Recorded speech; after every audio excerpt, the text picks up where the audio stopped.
would probably start with work. That would be Richard Feynman.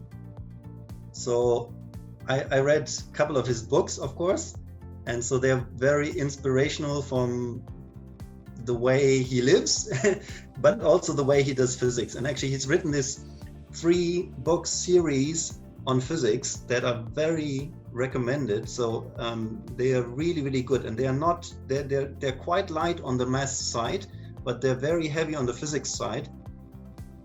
And so, but very, very good explanations. So that was great. I used them a lot in my studies. Mats was also an inspiration to discuss with him. The way he thinks about things was really great. But outside work, probably my father. He fostered my interests as a kid, and so that's probably why I started to like physics and so on.